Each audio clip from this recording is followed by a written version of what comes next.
We are a justice-making, truth-seeking people. We gather as a community of leaders and seekers. We share a reverence for the mystery of life. We are building one community. Come, let us worship together.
In every Unitarian Universalist gathering this morning, whether it be in a home, in a rented facility, or a church,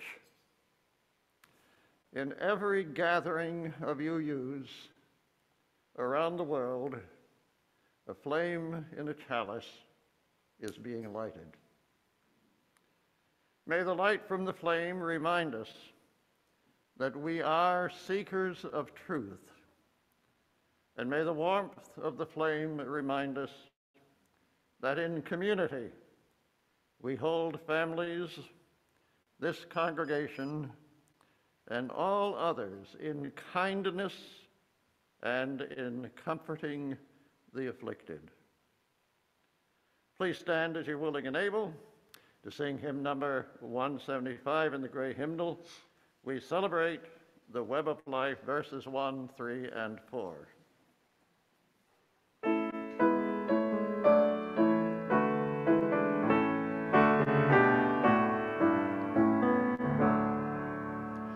We celebrate the web of life, its magnitude we sing. For we can see divinity in every living thing. Of ancient dreams we are the sum, our bones linked stone to star, and bind our future worlds to come with worlds that were and are.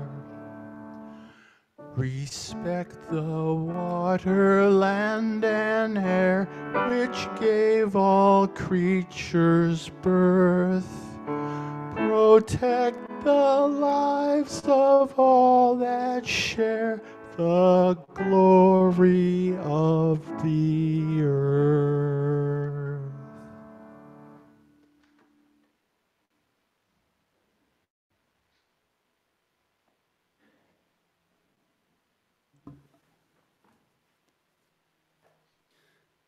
As Unitarian Universalists, we affirm and promote respect for the interdependent web of all existence of which we are part. This is our seventh principle. The seventh principle is typically cited to motivate action to preserve the natural systems of which we are part. This morning, your worship associates, Ed Sharples and myself, Chris Sloan, invite you to consider two different perspectives. One from inside an interdependent web, and the other from outside.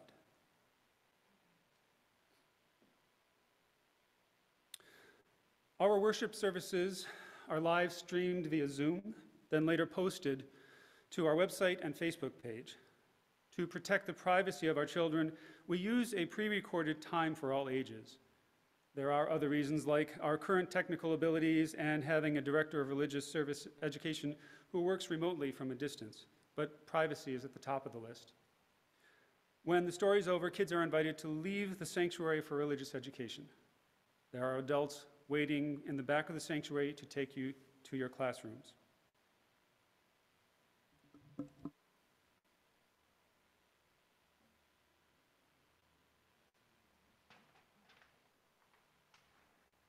Hey everyone. This morning's story is also an invitation to find your way outdoors at some point after service, or even just open your window for a while and take in the sights, sounds, smells, and the feeling of connection with the world around you. In the park near where I live, the grass is slowly turning from brown to green. I love going for walks there, and at this time of the year, I have the added challenge of picking out a dry path between mud puddles. Often on one end or the other of these puddles, there are paw prints or small shoe prints from a dog or a kid who chose to go through instead of around. As I turn the corner and pass the baseball diamond, my neighbors are shouting advice and directives to each other during the cricket match. I hear the crack of bat on ball and watch which direction everyone runs to make sure I'm not at risk of being hit by the ball. During this particular walk, it smells like rain. There are a few leftover clouds in the sky as I head towards the playground, but the sun is out and I can feel it against my skin because for the first time in a while, I'm not wearing a coat or even long sleeves. There are kids on the playground today, laughing loudly and running around while their grown-ups chat at the picnic table. As I continue down the path away from the cricket match and the laughing kids, the allergy tickle begins and I curse bless the beautiful, newly sprouted flowers.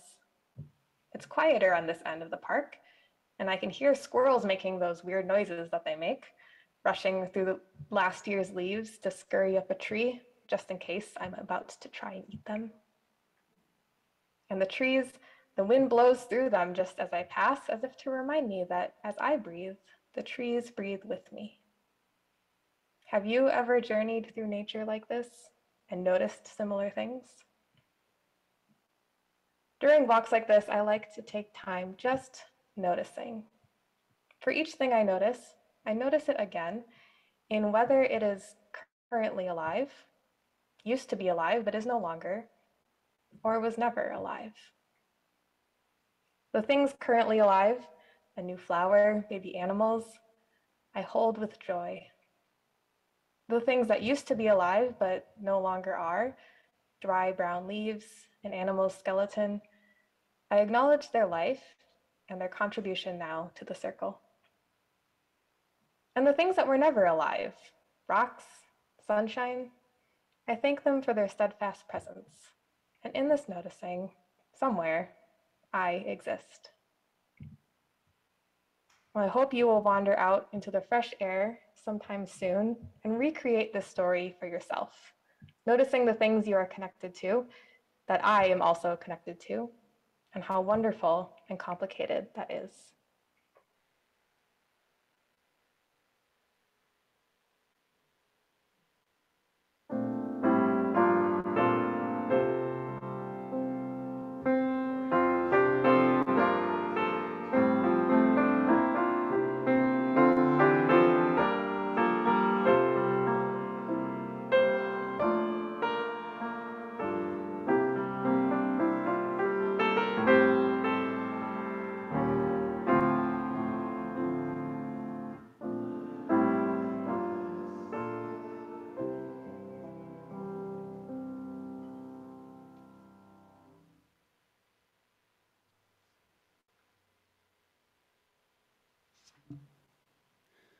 The mission of Birmingham Unitarian Church is to be a free and welcoming religious community that encourages lives of integrity, learning, service, and joy.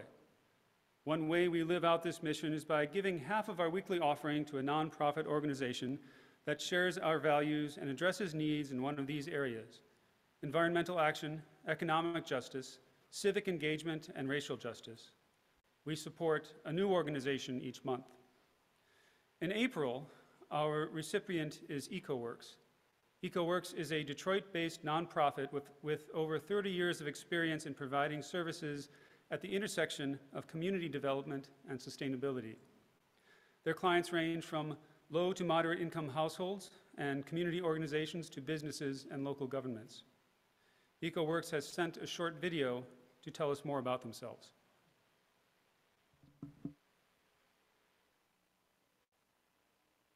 Good morning, Birmingham Unitarian. My name is Calandra, and it is my pleasure to introduce to you today EcoWorks. EcoWorks is a local nonprofit who's been working for over 40 years to foster a just transition to environmental resilience for our most vulnerable communities throughout the region. Our work begins with growing the next generation of sustainability leaders through our Youth Energy Squad, which encourages students to become environmental advocates in their own neighborhoods by allowing them to lead projects of their own design. At the city level, our Strategic Community Initiatives program delivers award-winning, custom-fit climate and energy solutions for municipalities all over the region, using data-driven strategic analysis and time-proven stakeholder engagement.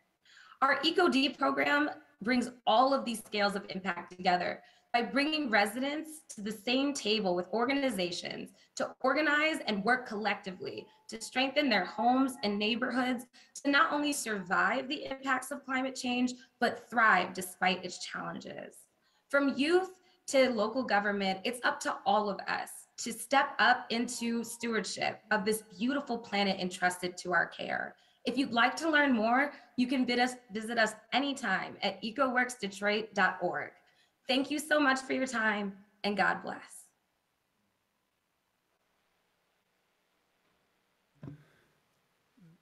This morning's offering will now be received with gratitude. I invite the ushers to come forward at this time.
We are a church of open minds, loving hearts, and helping hands.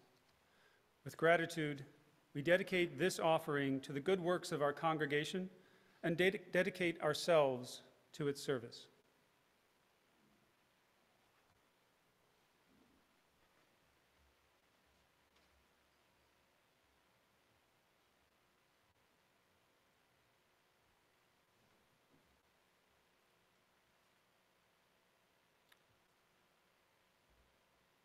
Each Sunday morning, we allow time for congregants to give us their major joys and sorrows that have occurred in their lives recently.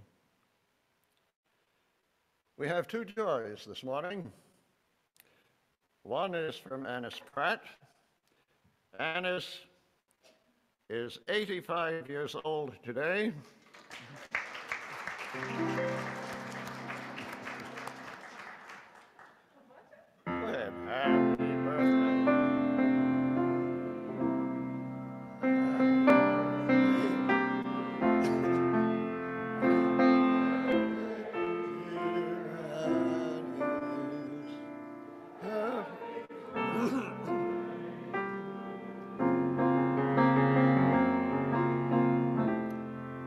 Annis, that may be a first, but not the last. And we have a joy from Barbara and Ashby Wolf. Barbara and Ashby were delighted to have Ashby's brother Alex visiting them this past week. Alex and Samantha and their two boys, Chance and Grayson, have found a house to rent near Ann Arbor.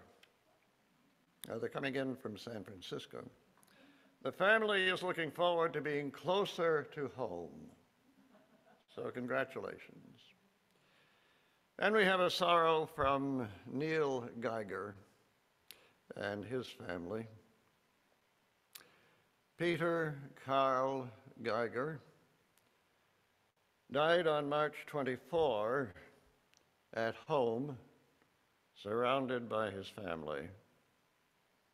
He and his wife, Clarice, were members of BUC before moving to Sun City, Texas in 1997.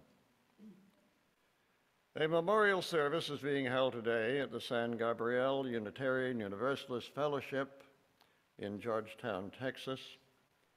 In lieu of flowers, the family requests donations be made to the San Gabriel UU Fellowship.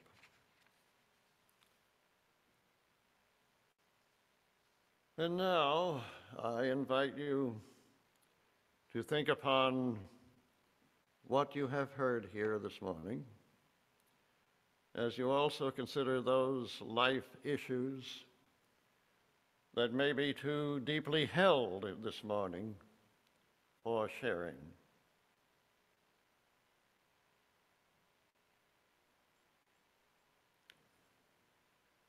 In the spirit of personal and community concerns, may we take a moment for prayerful meditation.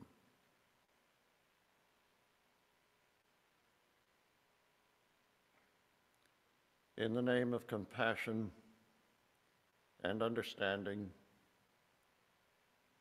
may we be thankful for all that we have and all that we are. For those of us holding close in our hearts a person of concern, take a moment now to speak the name aloud if you choose to do so.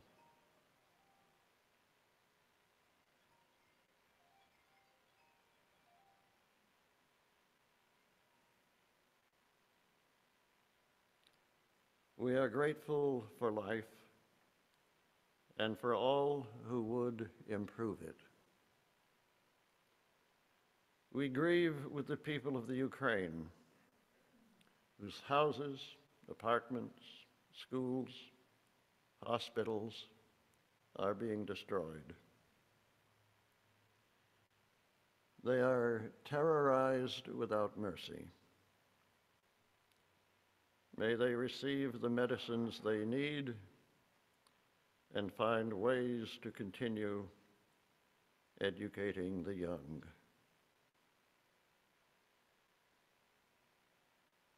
And may we always be ready in our own community to comfort those in need.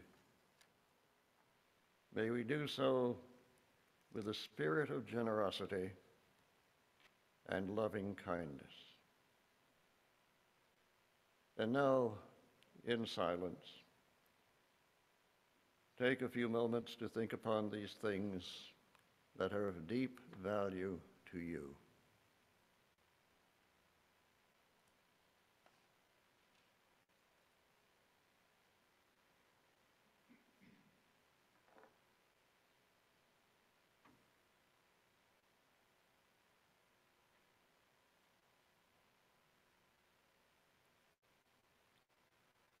Please now join in singing our traditional Comfort Me.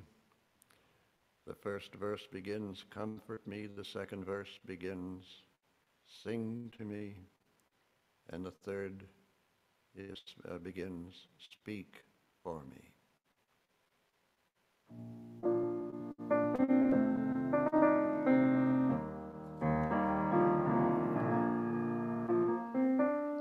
Comfort me, comfort me, comfort me, oh my soul.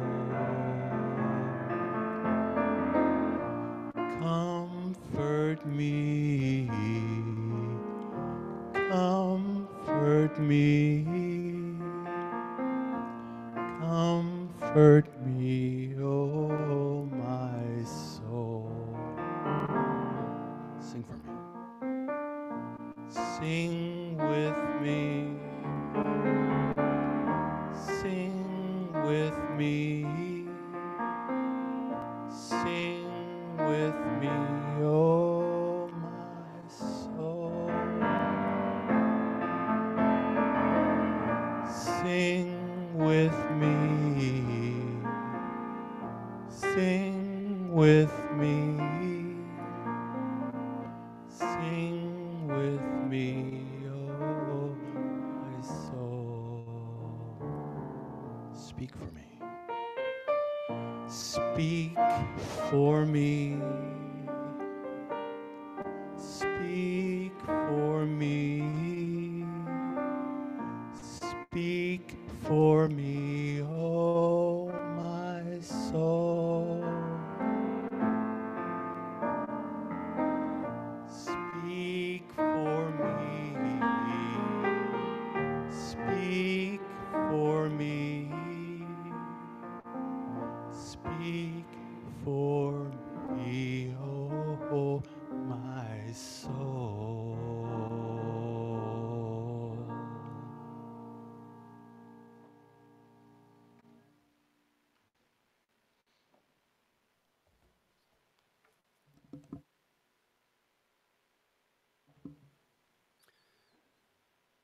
This reading is Starlings in Winter by Mary Oliver.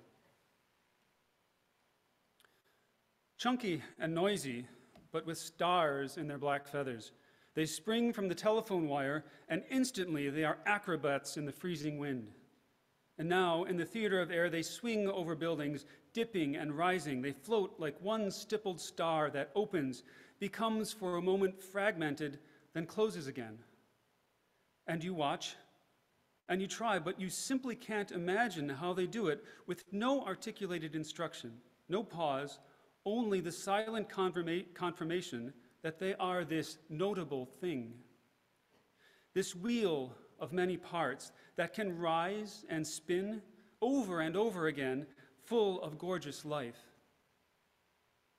Ah, world, what lessons you prepare for us, even in the leafless winter, even in the ashy city. I am thinking now of grief and of getting past it. I feel my boots trying to leave the ground. I feel my heart pumping hard. I want to think again and of dangerous and noble things. I want to be light and frolicsome. I want to be improbably beautiful and afraid of nothing, as though I had wings.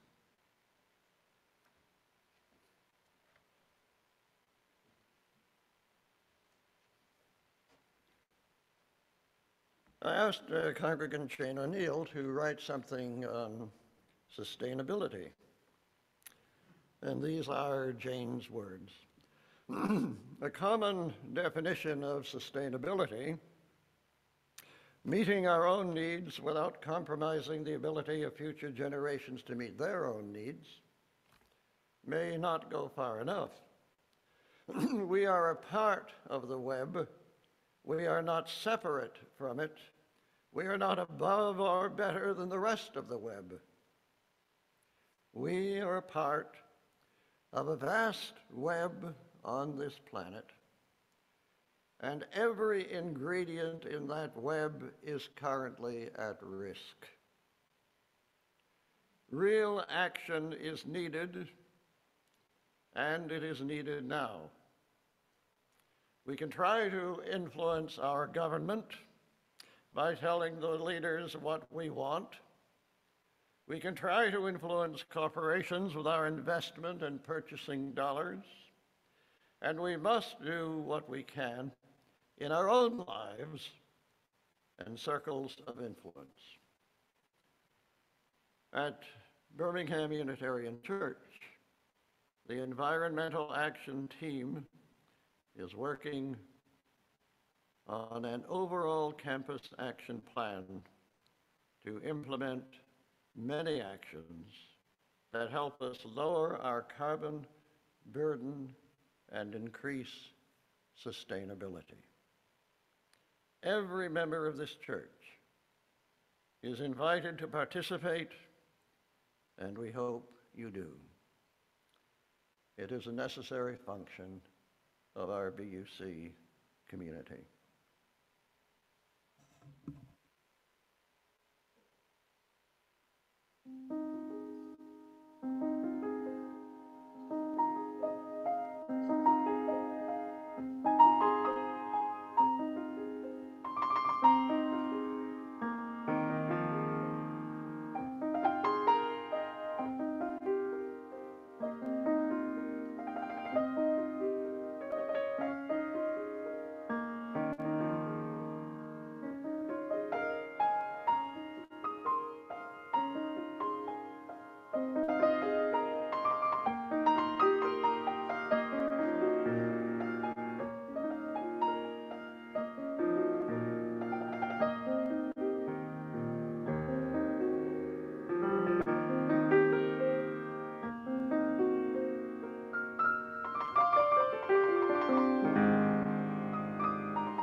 As Unitarian Universalists, we affirm and promote respect for the interdependent web of all existence of which we are a part.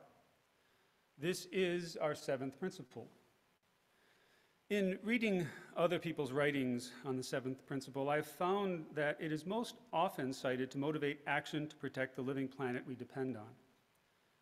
This morning, I would like to suggest to you a less common perspective on the seventh principle from an expert on interdependent webs, me.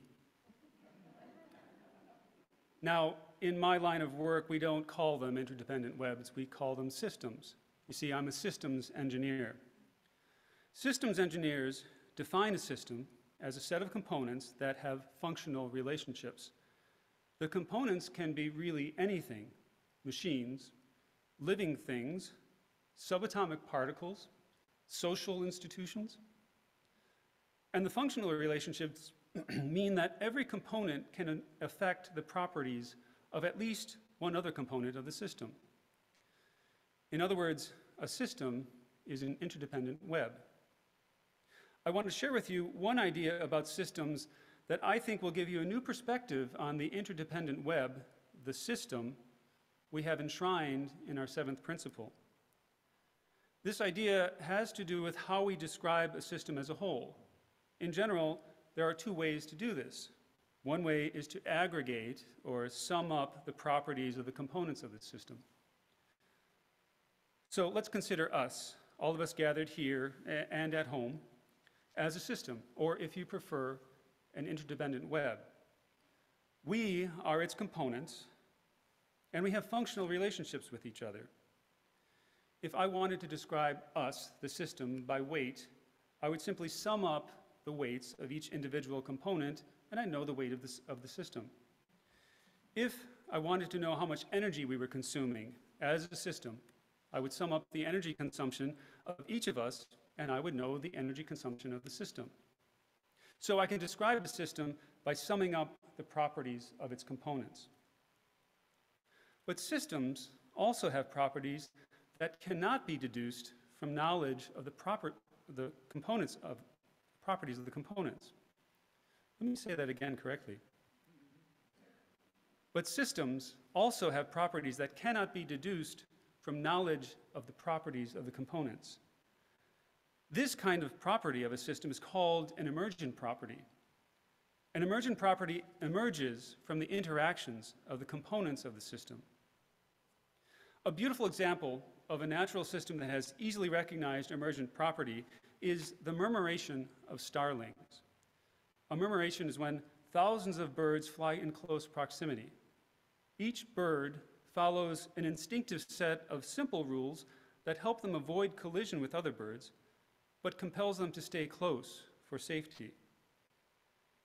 The emergent property of this system of birds is the roiling, twisting, and folding of the boundary of the flock as seen from a distance. The individual birds become a gray mass, a three-dimensional shape that seems to have a mind of its own as it changes shape and moves. The individual birds are just doing their own thing, but together they create something entirely beyond their own thing. Now, I would like you to put yourself in the place of one of those starlings. You are a bird just doing what you do, swooping and diving, following impulses maybe you recognize or maybe you don't, cherishing the security of the closeness of your fellow starlings, but well aware of how treacherous flying so closely can be. You see the birds around you as they do their own swooping and diving, each following impulses to stay close but avoid crashing. As you get close to one, it moves away. As one gets close to you, you dodge and twist, avoiding it, but just enough. You react to each bird around you reacts to you. Together, you comprise a system, a set of components that interact with each other, an interdependent web. Together as a system, and only together as a system, you create a murmuration. Now, I ask you, an individual starling, doing your own beautiful and powerful thing, swooping and diving, what can you know about a murmuration? All you can see are the birds around you. All you know is stay close and don't crash. But do you have any sense of the murmuration of which you are a part? Now I ask you as a human, As you go about doing your own beautiful and powerful thing, driven by impulses maybe you recognize and maybe you don't, do you have any sense of the murmuration that emerges from the interconnected web of existence of which you are a part? I can say for myself that sometimes, not often, I think I do. It is not something I can reach out and touch. I can't see it by looking at the things around me. I can't even pin it down with a good enough word.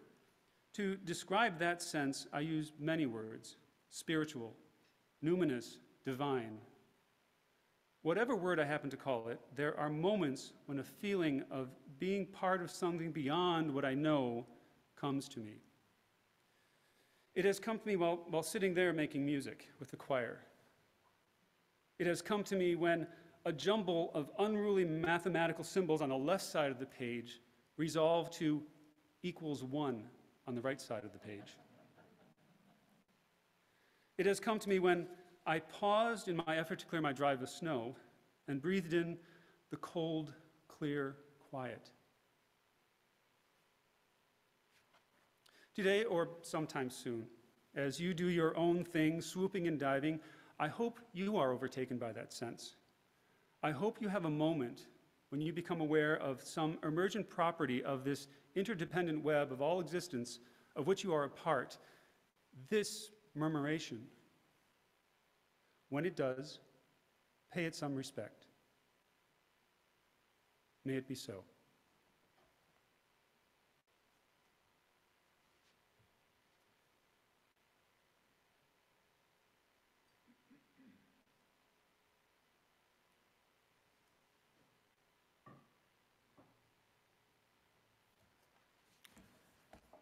Well, thank you, Chris, for an interpretation of the seventh principle.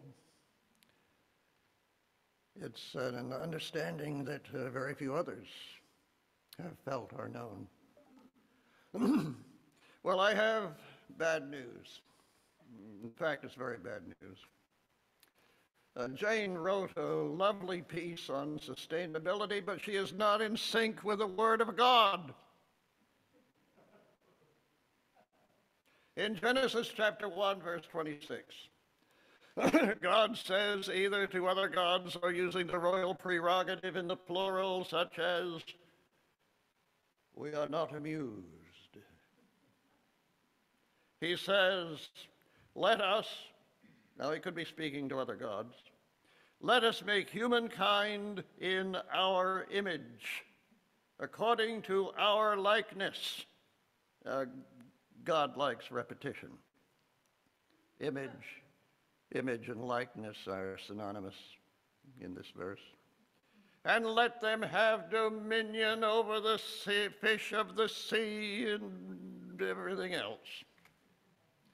And then God creates humankind and tells humans to have babies and fill the earth and subdue it. Now that he has people to listen, dominion becomes subdue. Now, those are two key words that we can hold in contrast to sustainability. The biblical terms suggest you can do whatever you want to do with this planet. Sustainability suggests we look at the planet as something we need to care for and need to care about. If we do not work in sustainable ways, then we shall be on a downward spiral with little hope for ending. Now, just between you and me, I'm hereafter substituting Jane's words for God's words, but don't tell her. Well, let's get into the framework of another old story you've all heard. It begins like this. One night, a violent storm throws hundreds upon hundreds of starfish to the shore. And when the tide abates and the winds decrease, the beach is littered with dying starfish. Now, the original story has an elderly man walking the beach looking ahead to a young man seemingly bending, picking up something, pardon me, and then tossing it into the sea. "Young man," calls the walker, "what are you doing?" "I'm throwing starfish back to the sea." "Well, what's the point of doing that? There are hundreds, maybe thousands of them on the beach. You can't take care of them all." And the young man bends down, picks up yet another starfish, throws it back in the sea, and says, "I made a difference with that one." Now, I've long admired that simple story of how one individual can make a difference. One can do it even if no one else has the same interest, in the same time, and in the same way. But let's give the story a twist of community and sustainability.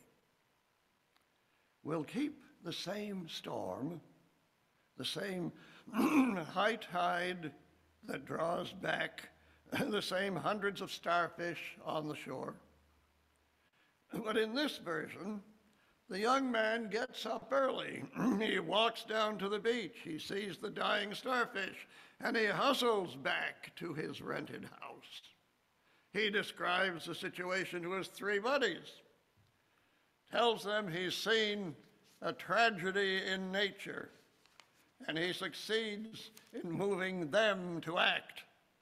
Within minutes, the four of them run to the beach.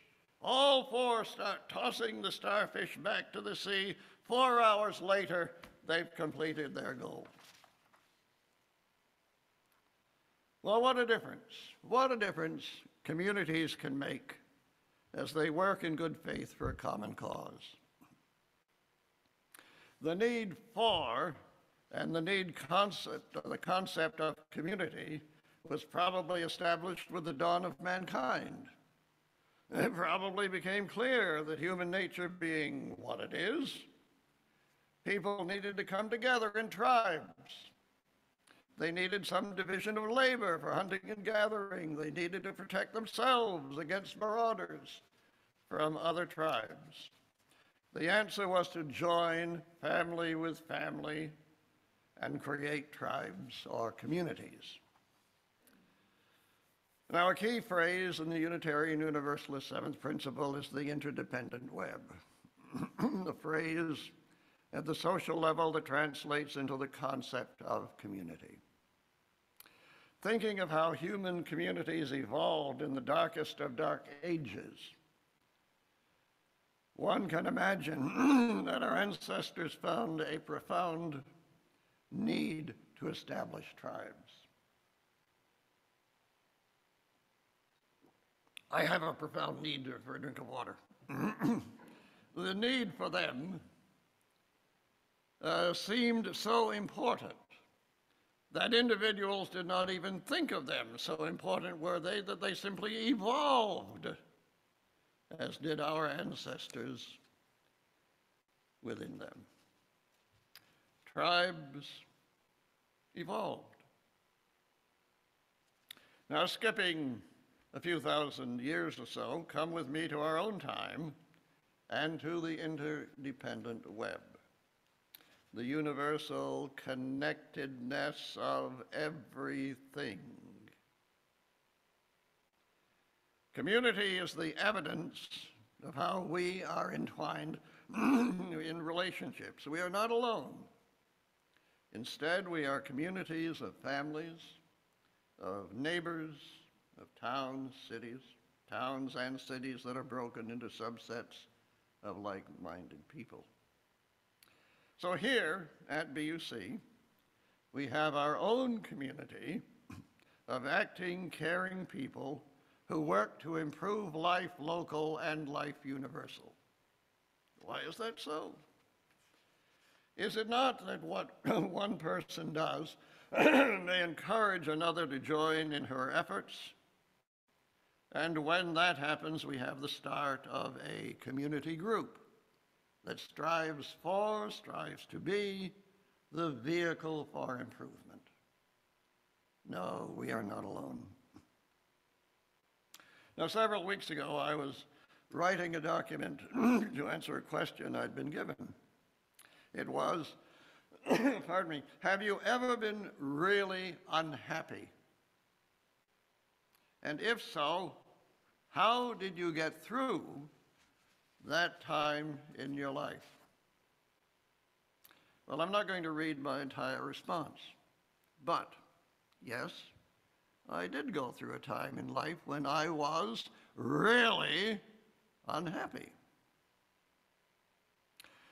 Now, I wrote about Diane's, that's my wife's, illness with complications from Alzheimer's that ultimately caused her death. Now, Diane had been in a nursing home for 1 year. On a morning in July 2008, I received a call from the Evergreen nursing home. The caller said, "Your wife has taken a turn for the worse. Can you come over?" Of course. And on my arrival, the nurse said, "You know what's happened, don't you?"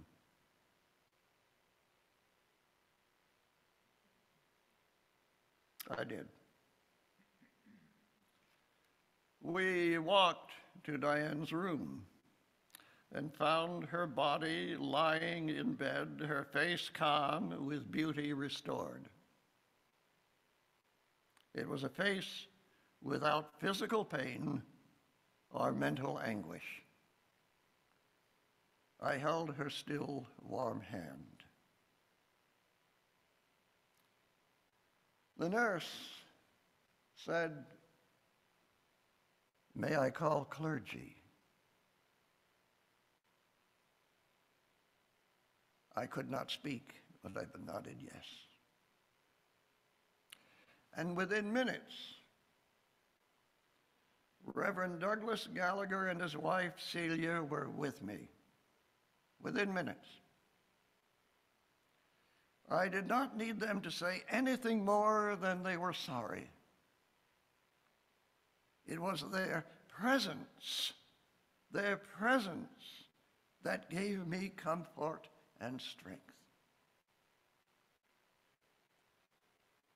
And then the time came for the funeral director to arrive.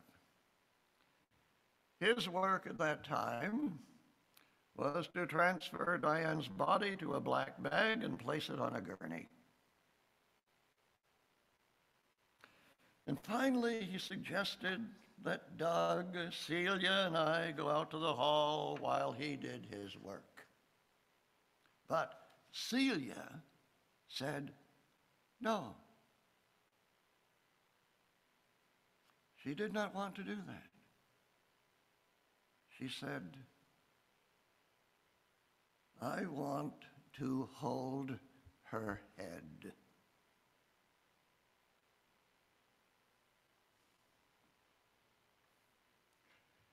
It was one of the most caring things that anyone could have said or done, to hold Diane's head while her body was being moved. And even today, it is a heartwarming image of care and concern. It is an act of community.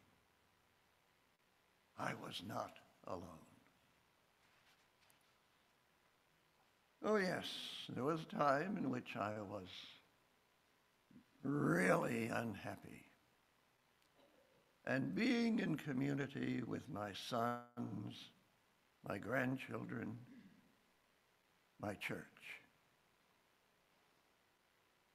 made all the difference. Each one of us plays a role in that interdependent web of life. It is a saving grace that we are in community, that we are never, never, never alone. So how do we bring together two homilies on different aspects of the interdependent web? One through science, the other through community. Brian Greene, a brilliant physicist, gives us a little insight to that end. He writes, "As we hurtle toward a cold and barren cosmos, we must accept there is no grand design. Particles are not endowed with purpose. There is no final answer hovering in the depths of space, awaiting discovery. In our quest to fathom the human condition, the only direction is to look inward." That is the noble direction to look. It forgoes ready-made answers and turns to constructing our own meaning of it.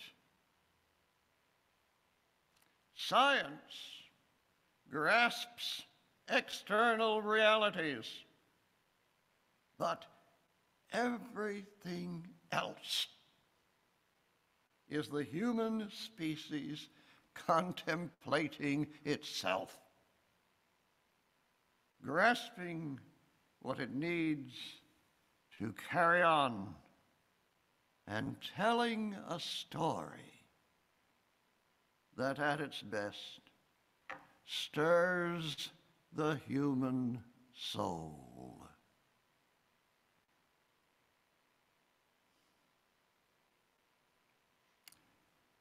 And now, as you are willing and able, we're going to sing hymn number 298, "Wake Now My Senses," verses 1 through 3.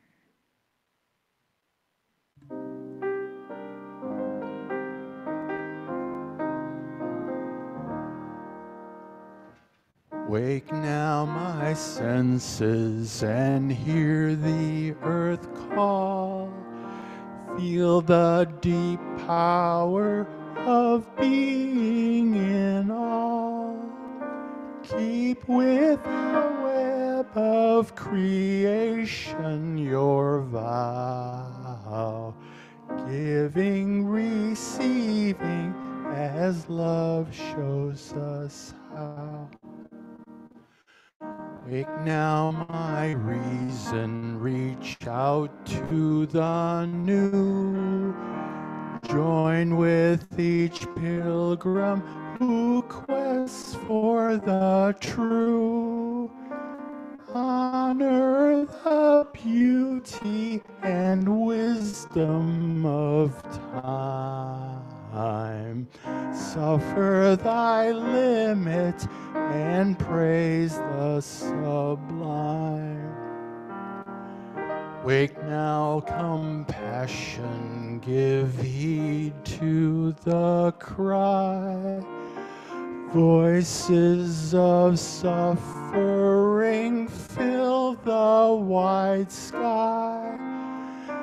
Take as your neighbor both stranger and friend, praying and striving their hardship to end.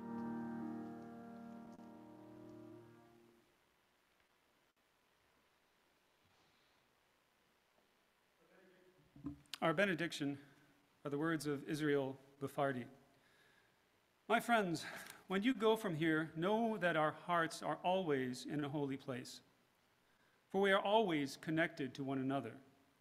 Know that deep down our hearts beat in one universal rhythm.